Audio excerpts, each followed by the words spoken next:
company called Brentwood Music. And Brentwood was getting ready to launch a new label, and they came out with the Brentwood Bluegrass label, and these guys, these four guys, he can tell you a little bit more about that, but they got signed to that label. So I met Daryl when we worked together.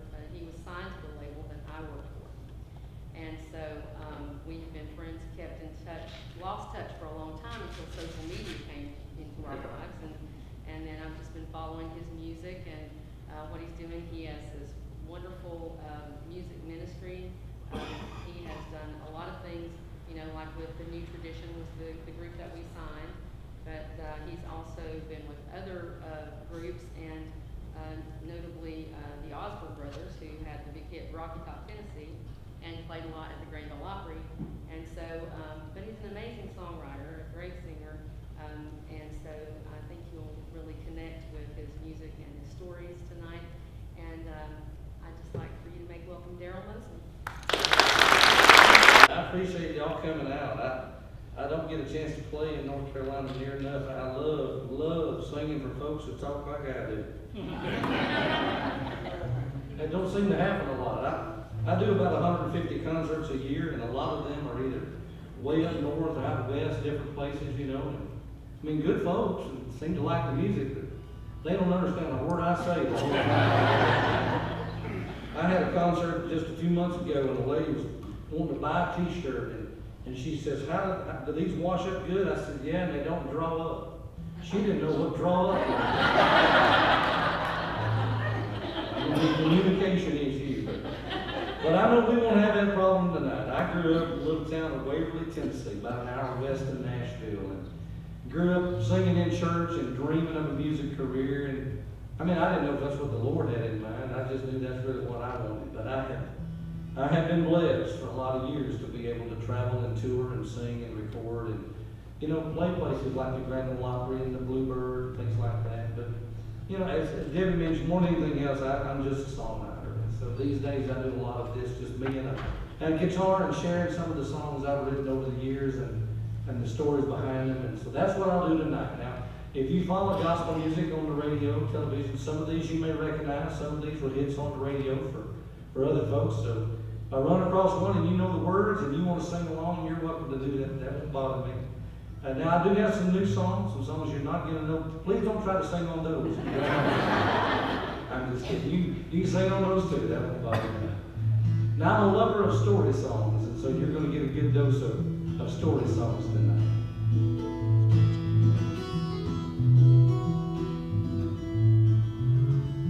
This old pickup truck sure ain't much to look at. The rust and the miles are showing through. But every day gets me where I'm going. Runs just like if it were brand new. This house of mine ain't much more than a cottage. Always things in need of repair. But inside are the ones I love so dearly, who make me feel like I'm a millionaire. And I'm thankful I've been so richly blessed with more than I deserve, when so many have much less. Thankful for the things we sometimes miss, like health and time and friendship, love and happiness. And when I count my blessings, I lose track. Oh, there's no way I could ever pay back, but I'm thankful. Are you thankful this evening?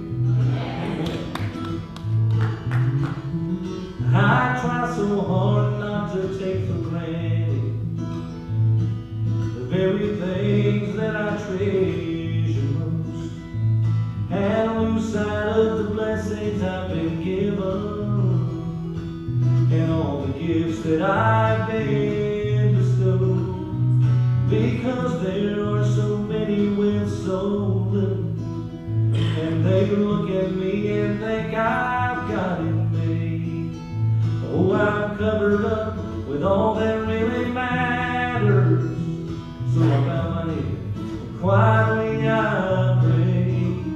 I am thankful I've been so richly blessed with more than I deserve when so many have much less. Thankful for the things we sometimes miss, like health and time, friendship, like love and happiness. And when I count my blessings, I lose track. Oh, there's no way I could ever pay you back, but I'm thankful. I am thankful.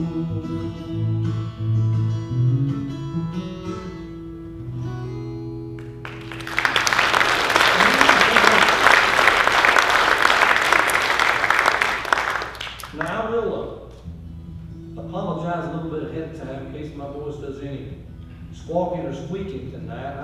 I've been blessed with really good health, and it's important to travel like I do. But a couple of weeks ago, I came down with some kind of upper respiratory thing. I actually had to cancel about 3 concerts up in Pennsylvania, and that's just so great for me. But I went to the doctor when I got home. They found out what I had. I had $200. And they removed it, so I apparently I'm fine. But if I squawk or squeak again, you will blame it on that. But you know, growing up, dreaming of a music career, I didn't really know what that meant. I just knew I wanted it. But I've come to realize that walking with the Lord is a little bit like putting together a jigsaw puzzle, and He's got the box on it. You know, sometimes, you get a puzzle piece for 2 at a time. Sometimes it's not even an edge piece. You're not even sure which way to turn it. Well, you get enough of those pieces and get them strung together, then that picture that He was able to see all along starts taking shape. And that's how it was with me. I grew up singing. I can't remember not singing. My grandmother used to tell me that when I was a little bitty, she could stand me up on the hood of a car and I was singing for people. I don't remember doing that. I don't think they're word for it. I do remember, though, the very day I decided I was going to learn to play guitar. I love that there are moments that are just forever frozen in your mind, and this one is one of mine. I was 13 years old and decided I'm going to learn how to play guitar because of an Elvis movie. Now, I don't remember which movie, but I do remember this one scene where the girl in the movie was mad at him.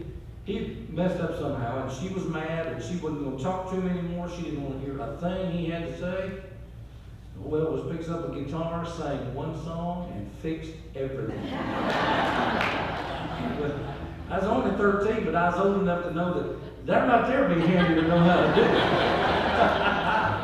So I started learning to play. Of course, it took me a few more years down the line to realize that only works in Elvis movies. That doesn't work in live at all.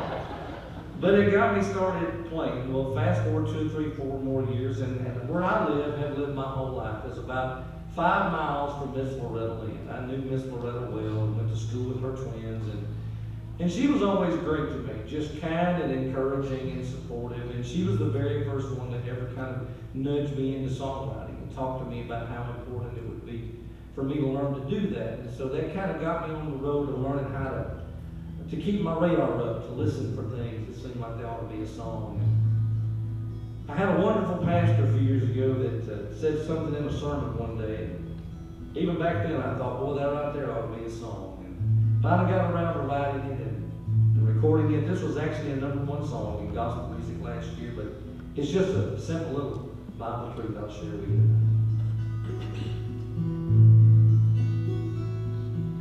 I talk with Jesus every morning, 'cause I know He's hearing what I say. I tell Him all about my troubles, and no matter what's ahead, I'm not afraid, 'cause He's with me when I'm walking through the valley.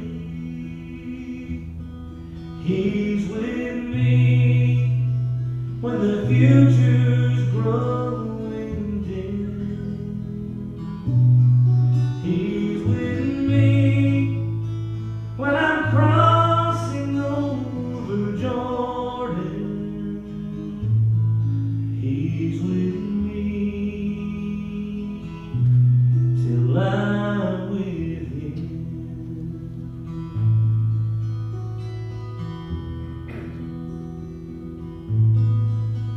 This road of life was sometimes hard to travel,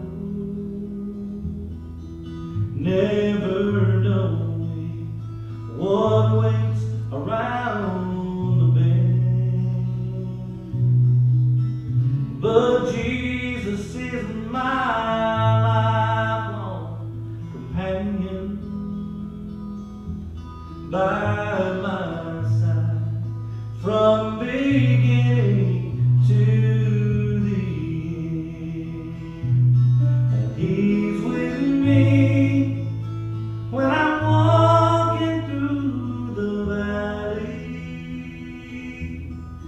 He's with me when the future's growing dim.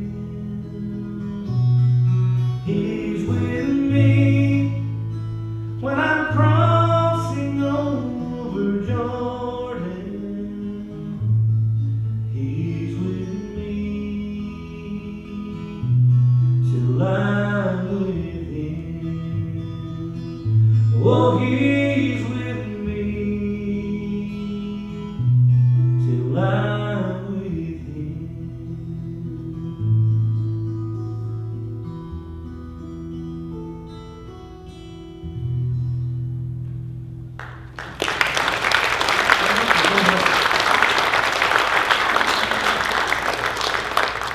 When I first started kind of getting serious about songwriting, I was playing in a bluegrass band. Now, being raised up in Tennessee, of course, I was raised up around bluegrass, but I'd never really listened to that much of it. And so now all of a sudden I am one, you know. So I started listening to these other bluegrass bands and their songs and trying to figure out how to write something for our band that sounded like one of those. My first attempt at writing a song that I thought our band should record was a song called "The Scenery Never Changes When You Plow Behind the Mule."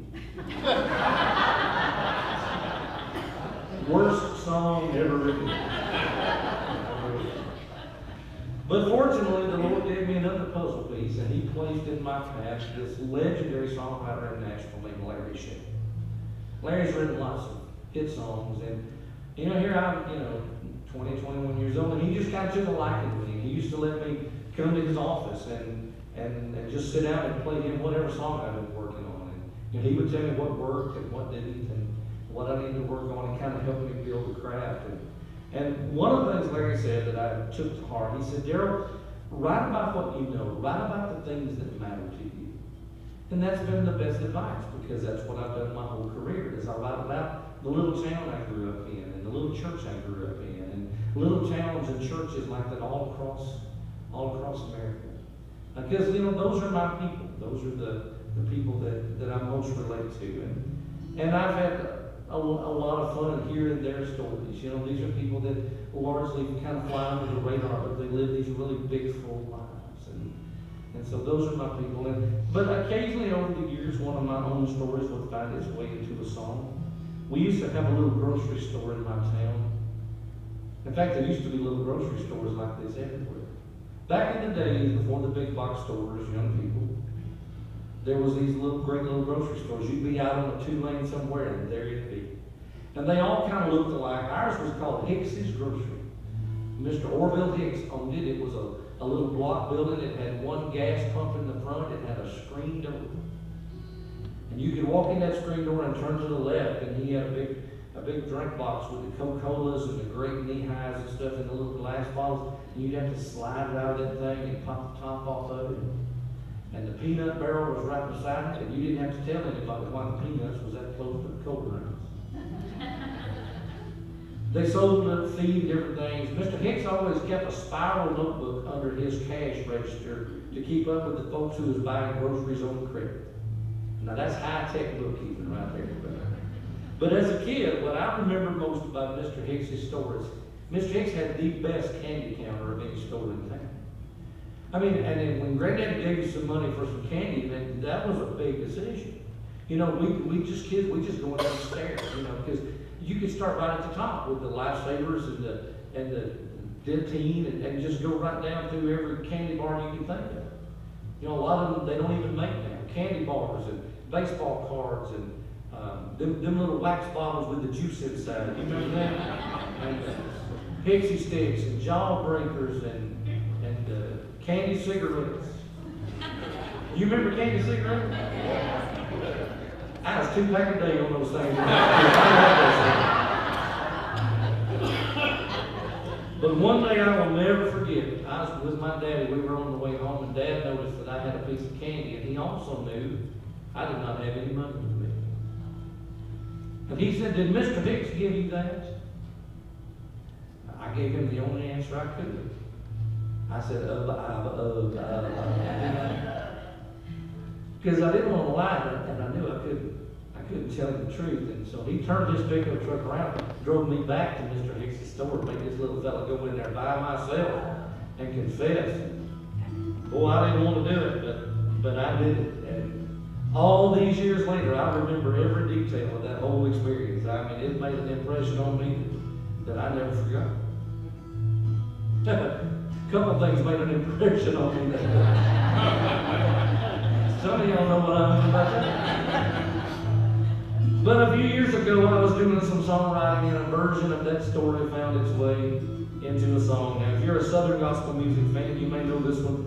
This was a #1 in Southern gospel a few years ago, but that's my little confession behind it. It goes like this.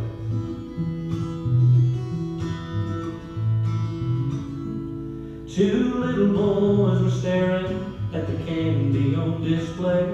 One whispered to the other, with the clerk looking away, "Just put it in your pocket, no one will ever know. We'll eat it all before we get back home." Well, that little boy just stared down at the candy on the shelf. You could almost hear the conversation he had with himself. Then he gave the clerk $1, took the candy and his change, gave half to his buddy and explained, "No matter who's watching, no matter who sees, Jesus in my heart knows how wrong that would be. And when I'm home and Mama asks me, 'Have you been done?' Though she would never know, I would." Well, little boys that grow up, temptations grow up too, and we're living in a world that says do what you want to do. What they don't know won't hurt them is the devil's battle cry. But a godly man knows that is just a lie.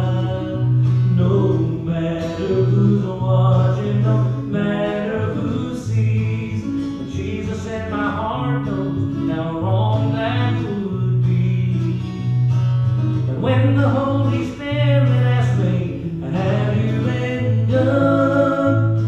Though the world may never know, oh, but I would. The man that I am, when no one is watching, is the man I really am. No matter who's watching, no matter who sees, Jesus in my heart knows how wrong that would be.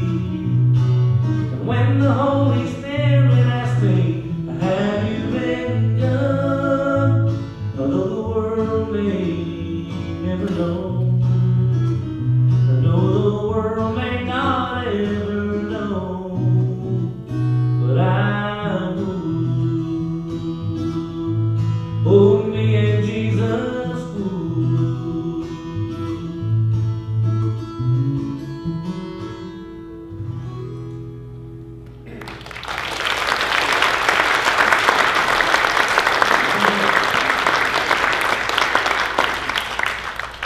I was doing some songwriting a year or so ago, and I was thinking about the term Christian walk. I grew up hearing that term. Something that was a part of your Christian walk or somebody else's Christian walk. It was never your Christian ride. And I thought, well, that kind of makes sense, because when scriptures were written, walking was the primary means of transportation, but I still believe that's the right word. Because a walk implies dedication. It implies commitment. You know, if you're on a walk, you are very aware of just how steep those hills are. And so because of that, you appreciate the flats and the downhill so much more. You know, if it was a Christian ride, we missed most of it looking at our phone. But it got me to thinking about a gentleman that I remember in my town growing up, a man by the name of Mr. John L. Mays.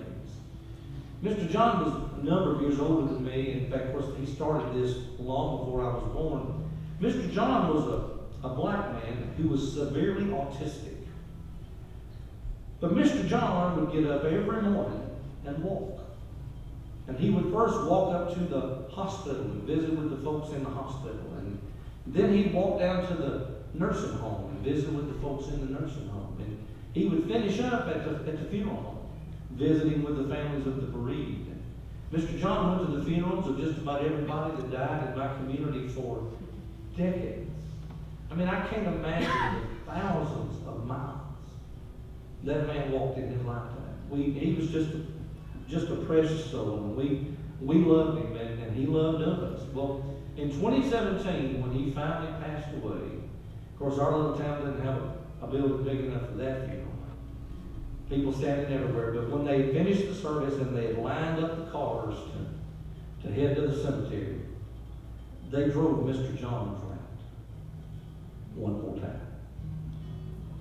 And I thought that was perfect, that was appropriate. But to this day, if you happen to go down to the cemetery and you find his headstone, above his name and the date, is a carved likeness, a carved picture of Mr. John. And then it says, the walking man. Because people who would see him, who didn't know him, recognized him because of that walk. And I thought, you know, if I'm going to call myself a Christian, if I'm going to claim to the world that I'm on this Christian walk, it is my sincere desire that when people see me who don't know me, they can still recognize me as a walking man. I mean, shouldn't that be the goal? So because of Mr. John and a couple other walking men that changed the world, one in particular, I wrote this song.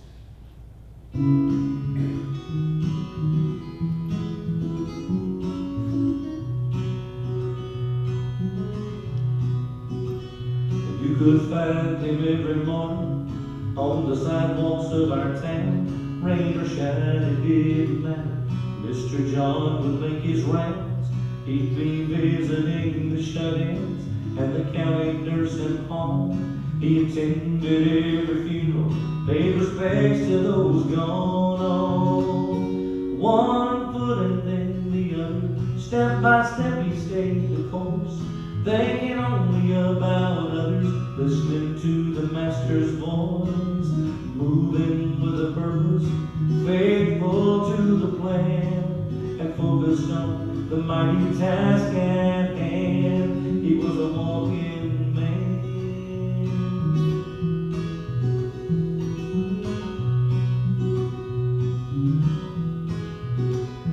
From Atlanta down to Selma and the streets of Montgomery, he would walk demanding that all men be treated equally. They gathered like a storm cloud, rained down on D.C., brought change to a nation with a walking preacher's dream. One foot and then the other, step by step he stayed the course, thinking only about others, listening to the Master's voice, moving with a purpose, faithful to the plan, and focused on the mighty task at hand. He was a walking man. Well, there are some who will take a side, and some who will take a stand, but few will take the steps required to help their fellow man. We're a world in need of more like Mr. John, and Dr. King, and the one who took that long walk up a hill called Calvary. First one foot and then the other, step by step he stayed the course, thinking only about others, listening to his Father's voice, moving with a purpose, faithful to the plan, and focused on the mighty task at hand. He was a walking man. Oh, Jesus was a walking man.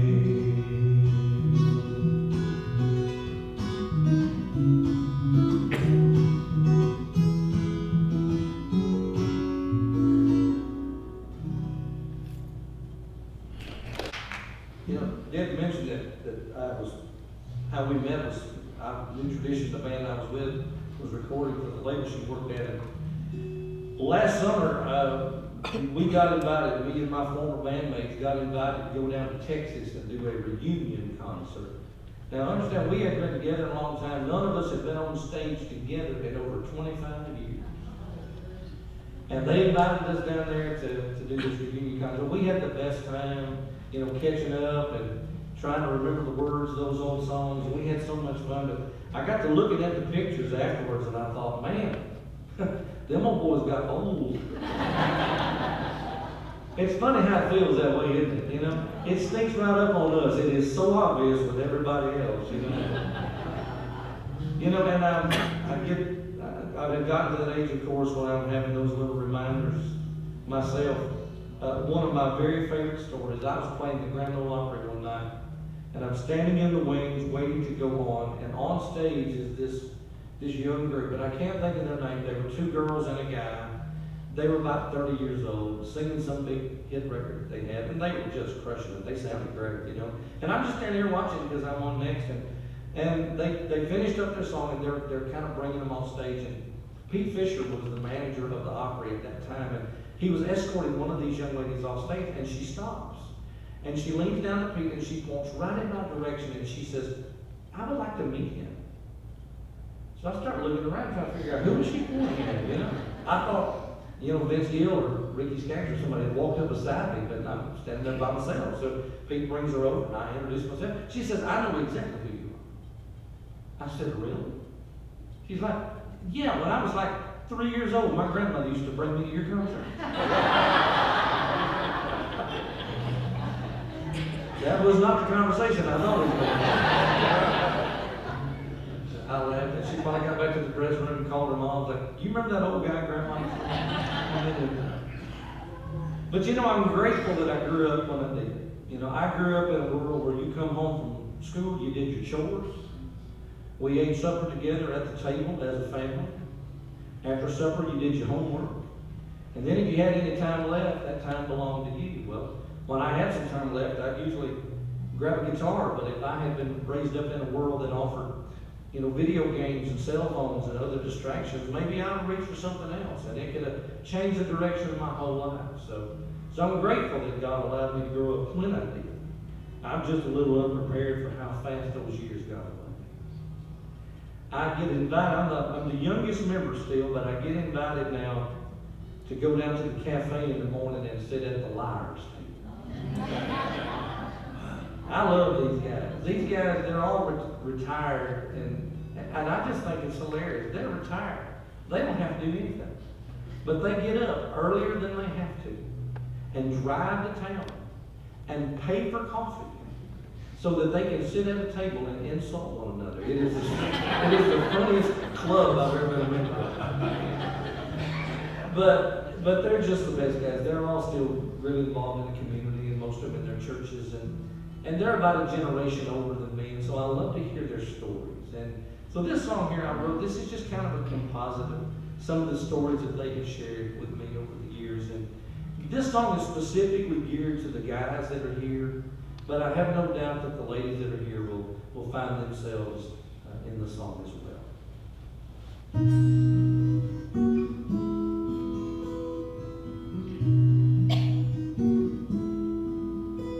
When we were boys, the world was our backyard.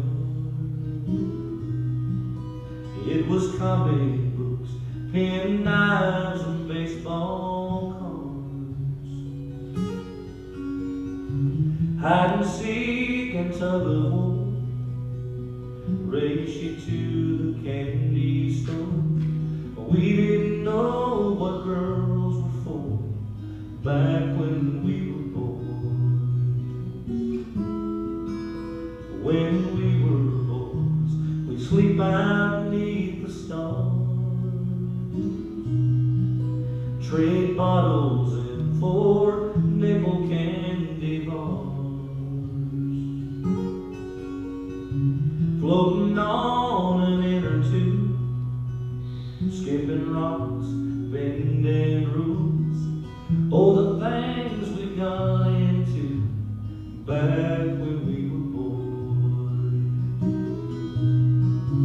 We didn't realize we had it made,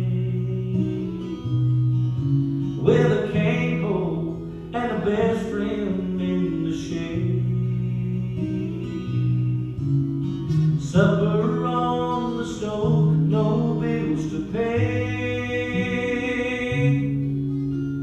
I wish I could go back just one more day. When we were boys, we slammed that old screen door. Each day brought new adventures to explore.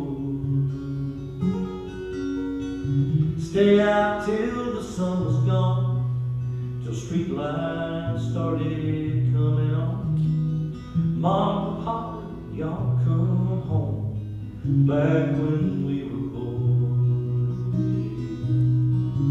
We didn't realize we had it made, with a cane pole and a best friend in the shade.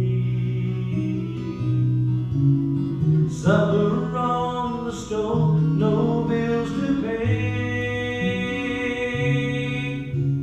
I wish I could go back just one more day. When we were boys, we dreamed of being grown, but we would have chased that thought if we had known. Mom and Dad still young and strong, everyone was safe at home. In just a blink, it all was gone, back when we were boys.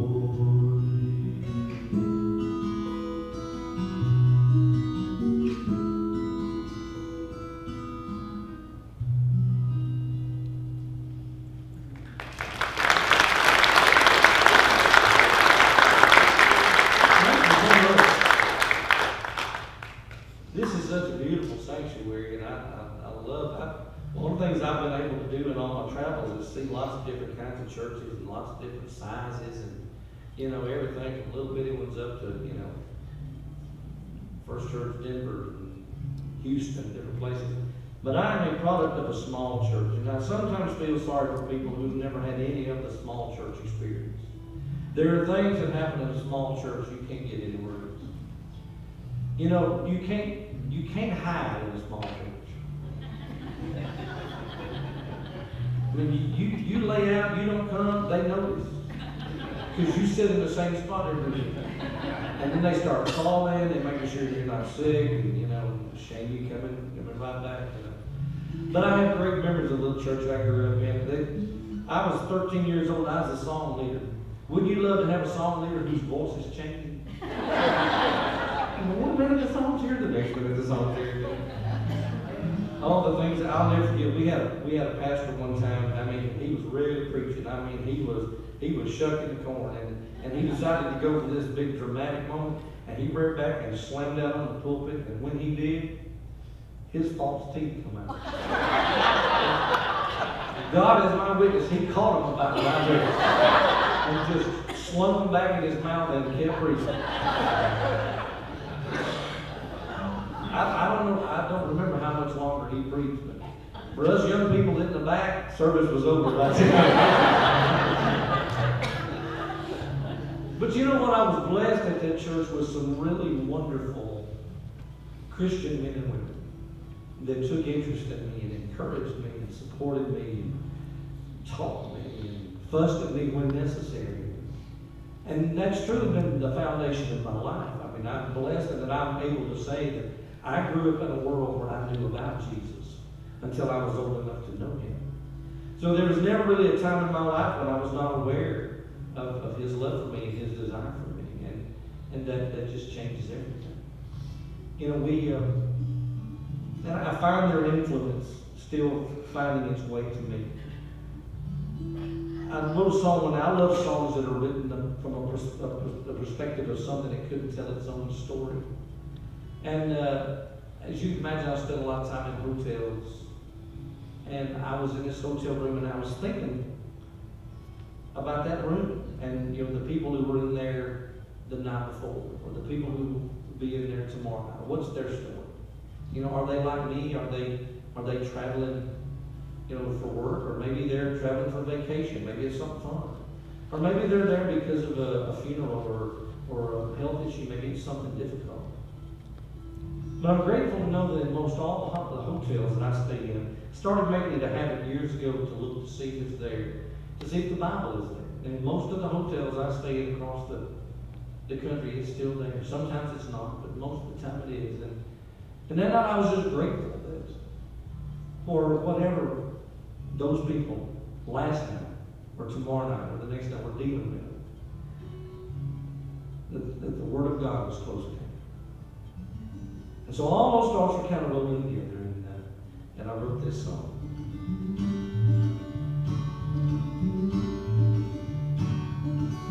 There have been millions made just like me, but no two are quite the same.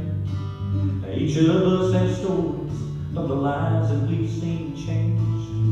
I rolled off the printing press 8 years ago last June. Someone with the Gideons placed me in this hotel room. They slid me in a table drawer between two double beds. Most often I forgot, but sometimes I do get rid. Well, there have been hundreds, even thousands who have passed a glance at me. But the ones who took my words to heart are now forever free. The power that's within me is available to all. So when some stranger picks me up, I'm there to heed the call.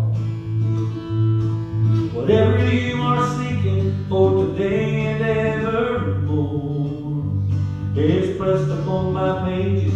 I'm the Bible in the drawer. There was a man from Indiana, lost in drugs and deep despair. He had just about hit bottom when he saw me laying there. He picked me up and started reading, found his place in heaven's plan. The next morning when he checked out, he walked out a different man. A young runaway from Dallas who had stopped him for the night. Out of money, food, and options, when she saw me in the light, Jesus offered her the peace that she had craved but never found. Called home and soon heard mom and dad, and she were Texas bound. A brand new story walks into my room most every night, and the words of Jesus' love are here in red and black and white. Whatever you are seeking, I have just the answer for. It's pressed upon my pages, I'm the Bible in the drawer. Pressed upon my pages, I'm the Bible in the drawer.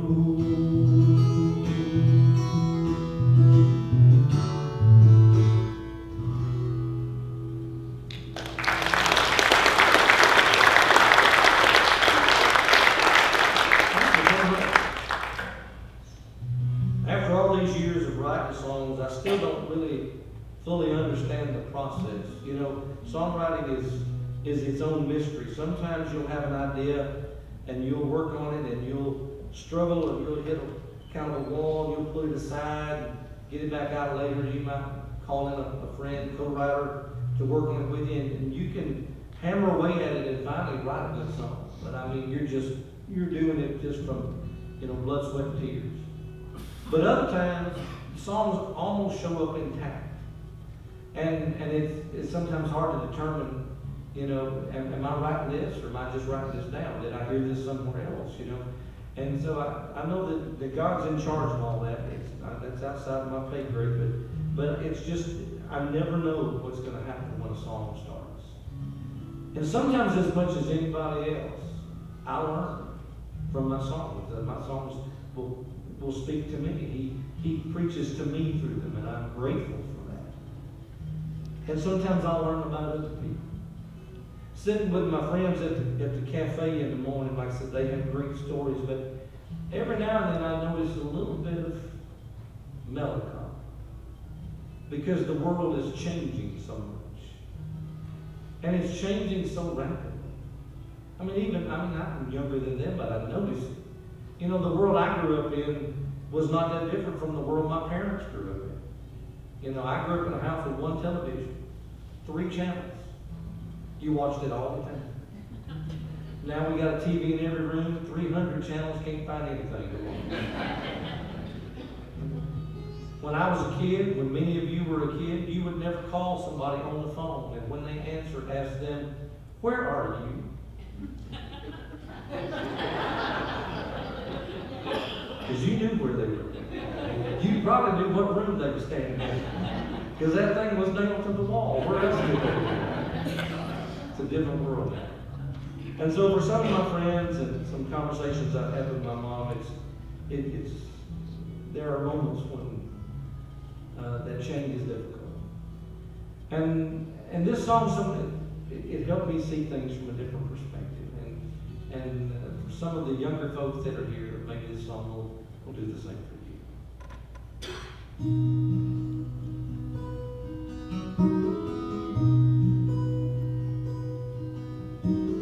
Some days my back hurts for no good reason.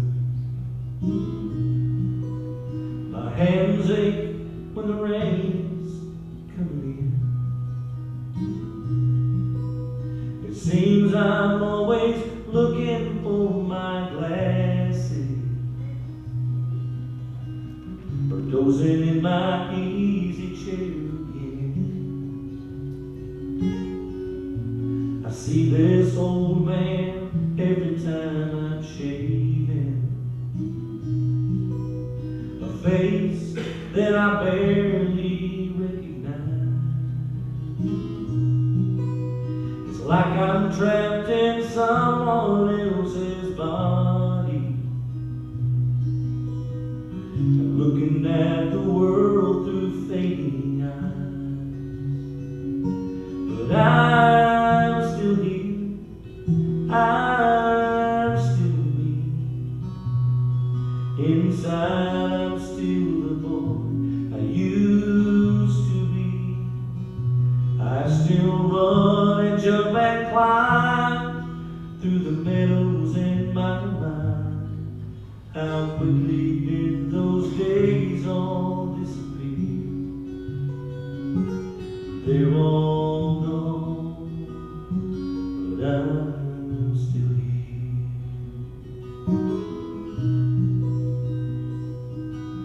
Don't think that I don't see you, look right through me, or roll your eyes when I take too long. It's hurtful to be treated like a burden by the world that feels I don't belong.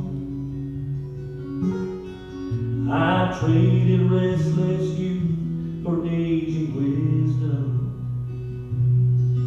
but I think I got the wrong end of the deal. Those carefree days, I took them all for granted.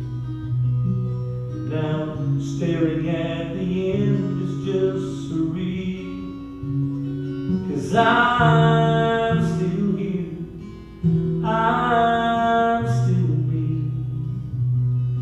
inside I'm still the boy I used to be.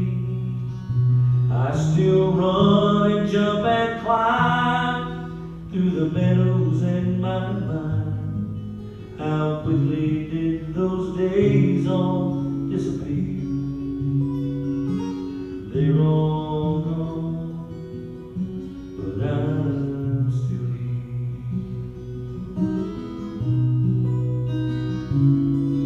So many of my old friends have finished up their race. There's nothing left but memories and stones. But me, I just keep moving at a little slower pace. 'Cause until the good Lord calls this old boy home, I'm still here. Oh, I'm still me. Inside I'm still the boy I used to be. I still love and hurt and cry. We're no different, you and I. How quickly did those days turn into years? They're all gone, but I'm still here. They're all gone,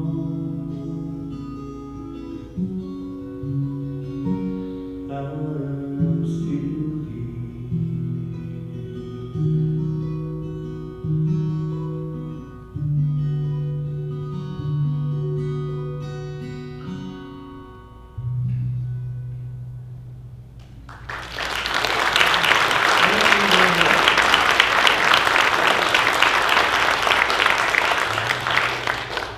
One of the great blessings that God gives us as people, and it's so obvious, it's so easy to overlook, and that's the ability to recall that at any given moment you can choose to turn on those mental videos and those mental pictures and revisit people and places and experiences that you don't have access to any other way.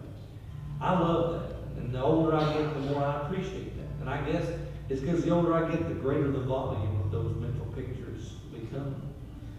When I was about 15 years old, Mom and Daddy bought a farm. Daddy'd always wanted a farm, and so they sold the little house we lived in town, and they bought this little farm. But by that point in my life, I was already working after school and on the weekends, so I wasn't home as much. And then I turned 16, I'm driving, I'm home even less, and then I finally finished my schooling, and I headed to Nashville to get involved in music. And so I never got emotionally attached to the farm in the same way that I was that little house in town. When I think about growing up, when I think about summers, when I think about Christmas, it happened at that little house in town. And I used to drive by it every now and then just to kind of reminisce.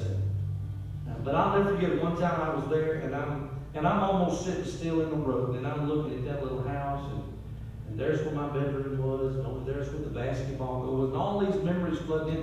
It took a minute to realize that there was this guy in the doorway staring back down at me. And he didn't look near as happy that I was sitting there and laughing. No wonder, he doesn't know me. And that was the first time that it ever dawned on me that he was at home. And I was the stranger.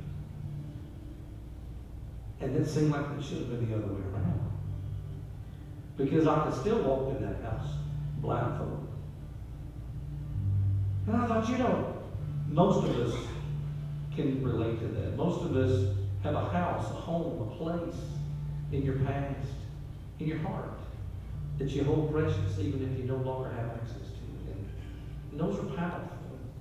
So that's what I love about this song. Every time I sing it, what I see in my mind is that little white house up on the hill there in Waverly, Tennessee. But I know when you hear this song, it's going to take you someplace completely different. Of course, I don't know where it's going to take you, but I hope it's a good place, and I hope it's a place that you hadn't thought to visit in a while.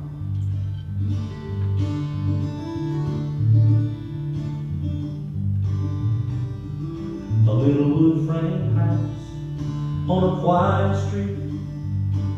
The centerpiece of all my childhood memories. I drive that way every now and then to remember where I came from and who I've been. I turn down that old familiar black top. I slow down, but I don't stop. The little house where I was raised surely seen its better days, and somehow looks much smaller than before. But Daddy's gone and Mama too is lived in by somebody new. Stranger locked behind that old screen door. Or will I still go back? But I can't go home anymore. I wish I'd known way back then just how fast time gets here, then it's gone again. One day I'm there with my folks inside, the next I'm just a stranger slowly driving by. You might just see shingles, windows, walls, and doors open to me.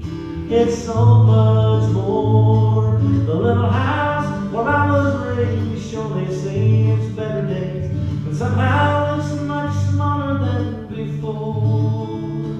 But Daddy's gone and Mama too is lived in by somebody new. Stranger locked behind that old screen door. Will I still go back? But I can't go home anymore.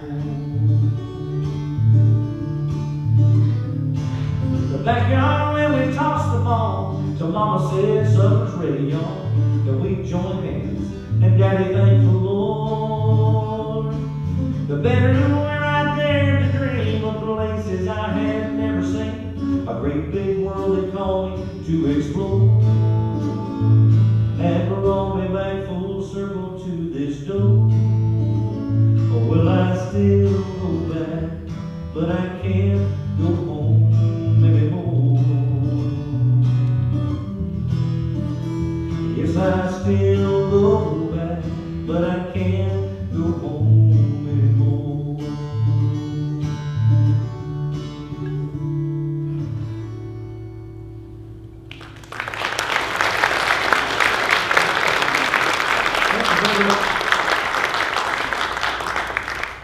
I notice how as we get older, the things that we value change. The price that we place on things, sentimentally anyway, changes. After my dad passed away, there was a lady in our town who took a bunch of dad's shirts and sewed them into a quilt. And my mom loves that quilt. She proudly displays it there in the house. Now, before Dad passed away, those shirts, well, that's just another load of laundry. It's different now. Perspective is different. After Dad passed, Mom said, you know, your dad's got these tools and things. Is there anything that you want, anything you need? I said, Mom, there's one thing I'd like to have. And I have it. And it is my dad's baseball glove. And it looks like something the dogs drew. I mean, I can't remember who the signature is inside it, but he played for the Brooklyn Dodgers. But it's the one he wore when he and I played catch. And it's priceless to me. I grew up seeing one that my mom had. All the years I was growing up, my mom kept on the bookcase there at home a Bible that belonged to her grandmother. Always opened up to the 23rd Psalms, and on top of that Bible, she had her grandmother's eyeglasses. I grew up seeing it. Well, after Dad passed, Mom sold the farm, and she bought her a little house there in town. And one of the first things I noticed after she had it set up was on the fireplace mantel there it was, that Bible and those eyeglasses. Well, Mom only lived there a little bit over a year when we had a catastrophic flood. One of those things that never should have happened. We had about 19 inches of rain that fell in one morning, a fourth of our annual rainfall. So all the rivers and the creeks were emptying out. Well, there's a train track that runs parallel with Main Street. It's been there since the Civil War. It sits about 15 feet above town level, and a lot of that water pooled in behind it and held it back like a levee until the amount of it and the weight of it was just too great, and it finally pushed through the tracks, and this wall of water come rushing into downtown. There's still video footage on YouTube of people in town who went from no water in their yard to 6 feet of water in their house in 9 minutes. It was horrific. We had 20 people tragically killed that morning, several of them children. We had 272 homes completely destroyed. The force of the water was so great, it was pushing houses off their foundations. Houses were colliding into one another. Mom made it out, by the grace of God, with about 5 minutes to spare. Well, after the waters receded, we got into Mom's house to see what was left, and honestly, not much was. The waters had pushed the windows out. Most of her material things were gone forever. Well, I looked on the fireplace, and of course the Bible was gone. That didn't surprise anybody. But as we were moving things around to see if there was anything at all salvageable, on the far side of the living room, we found the Bible. Somehow, it had traveled from the fireplace all the way across the room and was laying open on this little table. The eyeglasses were still on. Now, the back half of her house had been ripped away and was gone. The house next door was gone. The house across the street had been moved farther down the street. Cars and trucks moving down Main Street like they were toys, but that same force of water gently picked up that Bible in those glasses, brought them across the room, and laid them carefully again on the table. My friend, only a living God can do that. And it could not have been more clear if He had spoken audibly to me that morning. This little gentle reminder that, you know what, I'm here. In the hardest, in the most difficult moments of your life, I'm here. And more than that, I am in control. And I have drawn comfort from that ever since. But then I remembered this song. See, over a year before any of that happened, I woke up one night in the middle of the night, and the lyrics of this song were just right there. Now, I had never written a song in my sleep before. But I knew if I went back to sleep, I'd forget it. And so I grabbed my phone and I recorded the words into my phone. And the next morning I got up and I put a tune to the words and ended up recording it. This actually was a #1 song too. But for me, the two events will always be connected. And I'd love to share it with you tonight. It's called Mama's Bible.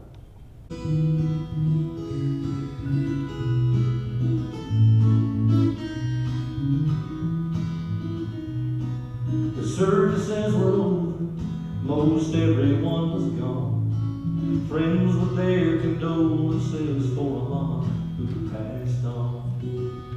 Partly tired, partly tribute, I sat down in her chair, and on the table right beside, I found her Bible there. I picked it up and held it just the way I'd seen her do. Then I ran my thumb across it and I flipped the pages through.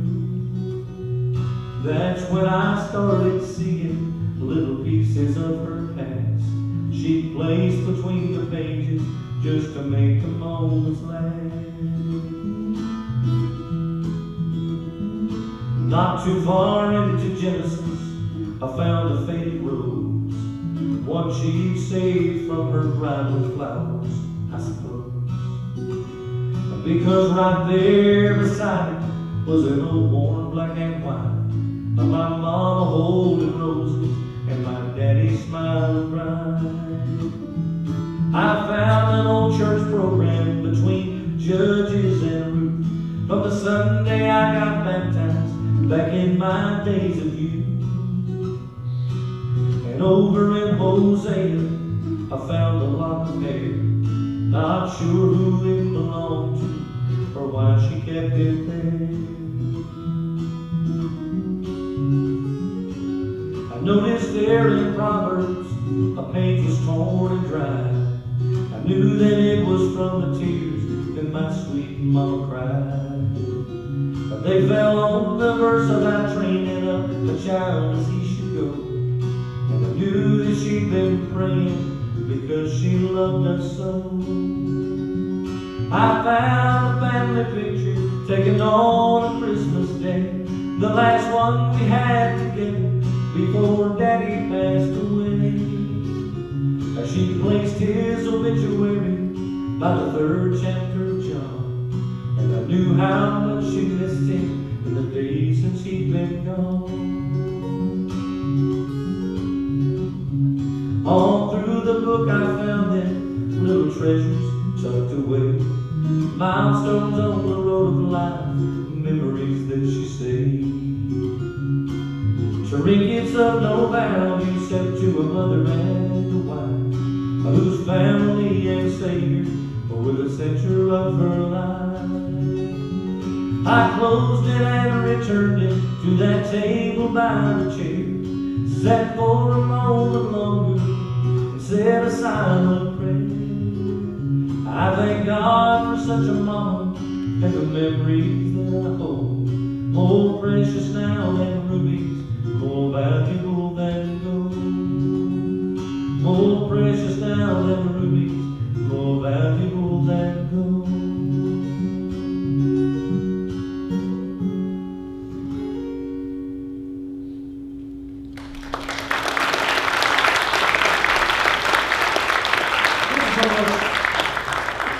Let me sing you one more song, and I'll turn it back over. I get asked sometimes if I ever get tired of singing this song. I never do, just because this song has been such a blessing in my life. And I was driving home one night, actually from North Carolina, and I was just thinking about Jesus and his earthly ministry and how he spent so much time in small towns, and I appreciate that. I'm a small town guy, I relate to it that way. And I thought, well, small towns back then probably wasn't that much different than they are now. You run into the same people all the time.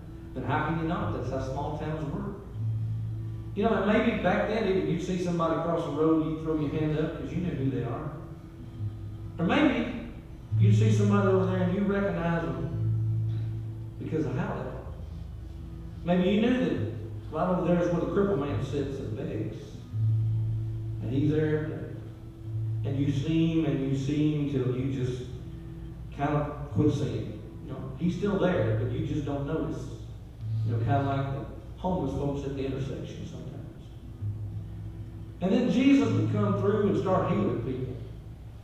And when I was young, I used to think, boy, I bet you just pandemonium setting. And I believe there was some of that. But I also believe human nature hadn't changed that much over the years. And I would imagine there were some people that were saying, there wasn't nothing wrong with him. He just lazy, he didn't work. There's no miracle here, there's nothing to see here. But you know who knew different? He did. Because I believe interaction with Jesus is supposed to change you. But that's why it's not any different now. When you have your interaction with him. And people who knew you before say, I've known that guy. I've known that gal their whole life. There's no change here. There's no miracle here.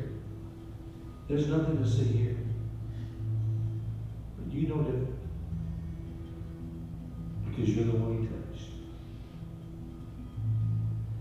And I thought, if I had been that crippled man and I had been unable to walk my whole life, and all of a sudden, Jesus passed by and my legs work as good as anybody's, the first thing I want to do is see how fast them things can run. Can you imagine that? Feeling the wind in your face for the first time. Being able to jump over something for the first time. Well, that's about as far as I got that night. And this song it's one of those that just kind of fell all at once. It took less than an hour, about half an hour, for this song to be written start to finish. And in the years since this song has been out, the song has literally been around the world. It won every award it could win. It's been streamed millions of times. It made the list as one of the top gospel songs of all time. I've heard it in different musical styles, different languages.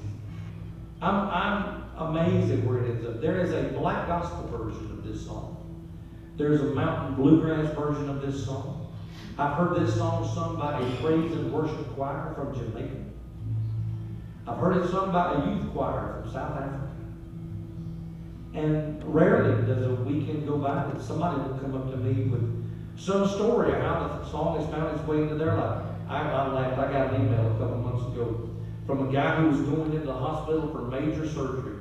And he wanted me to know that he had made arrangements with his surgeon and with the hospital to have this song played on a loop while he was in surgery.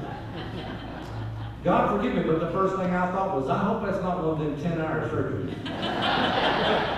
Because you're going to be asleep. But your surgeon is going to know every word of this. I hate this one. But it just meant that much to it, you know. And it's just what he hung his promise on it. And it means so much to me. Mr. Bill Gaither told me one time, I got a chance to spend some time with him, and, you know, he songwriter royalty as far as I'm concerned.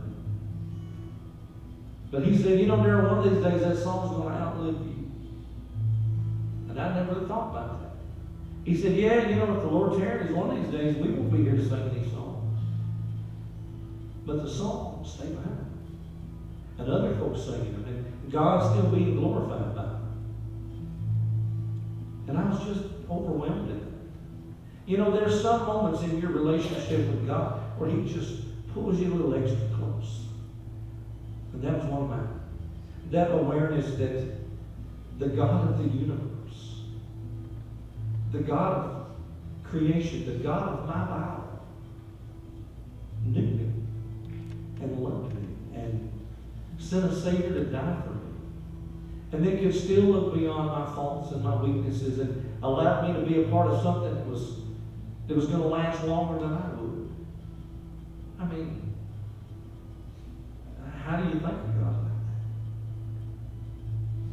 that? My friend, I want to tell you tonight that the God of the universe, the God of creation, the God of your Bible, knows you and loves you. Scripture says before you were formed in the womb, He knew you. The God of your Bible decided how tall you'd be and the color of your eyes. You ever known anybody that you ask them what color eyes they have and you get a 10-minute explanation? Because they're kind of green and they're kind of gray and it depends on the light and because they can't pin it down.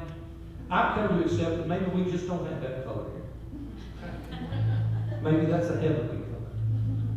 And God just used it for your eye.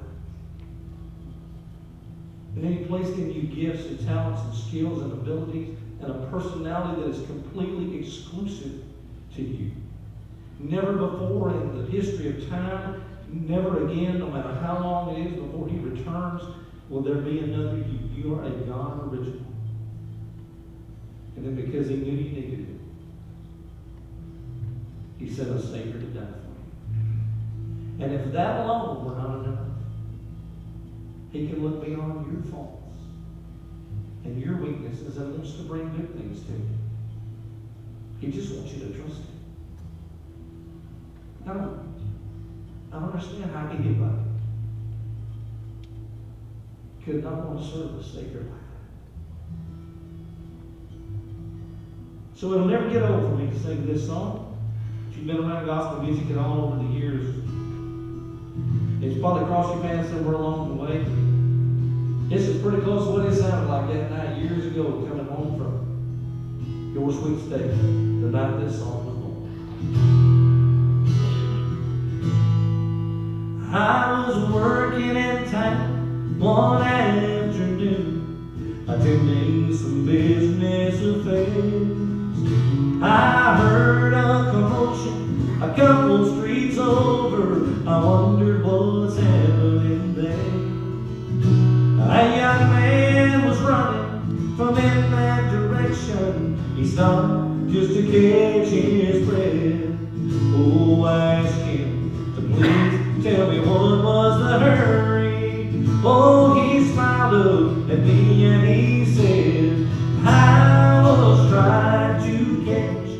crippled man, did he run past this way? He was rushing home to tell everyone what Jesus did today. And the mute man was telling myself and the deaf girl, he's leaving to answer God's call. It's hard to believe, but if you don't trust me, ask the blind man, he saw it all. Ask the blind man, he saw it all. And here's the promise right here. My friend, if the troubles and burdens you carry your head and dragging you down, you have tried everything you can possibly think of, and there's no relief to be found. That very same Jesus that altered the future of a blind man, the deaf and the lame, oh, he is still reaching out in your hour of trouble. One touch and you're never the same, and you'll be trying to catch the crippled man. Did he run past this way? He was rushing home to tell everyone what Jesus did today. And the mute man was telling myself and the deaf girl, he's leaving to answer God's call. Oh, it's hard to believe, but if you don't trust me, ask the blind man, he saw it all. Ask the blind man, he saw it all. Oh, oh, he saw it all.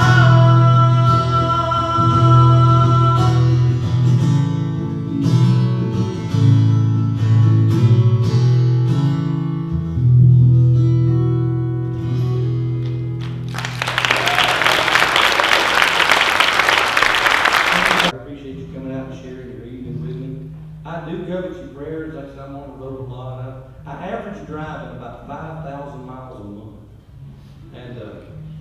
And I'm a good driver, but some of those folks out there are not.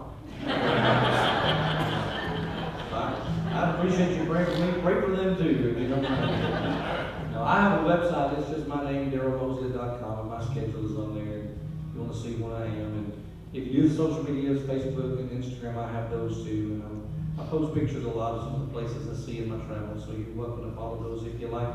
In the back, when I get finished, I do have a table with CDs and t-shirts and things that you expect. There is something that's a little new on there. I spent almost a year, about 9 months, writing last year a daily devotional, 365-day devotional book. Each of the devotionals are in some way tied to one of the songs I've written over the years. And so if you've enjoyed the stories and that sort of thing tonight, you're welcome to look at that. But I want to say a special thank you to my friend Debbie for helping put all this together. But I want to sing one more song. Why don't you come sing something with me?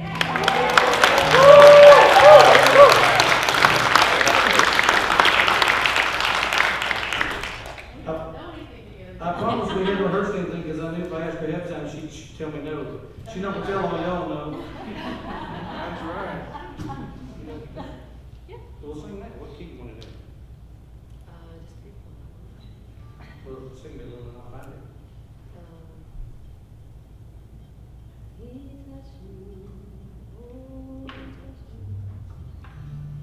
Let's see. I can do that. All right. I was gonna, how about if I just sing, harmony with you? We already picked up your key now. No, I Well, you sing the first one, I'll sing it. Okay, so that's, I think that's too high.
do like a little Christmas thing together with y'all?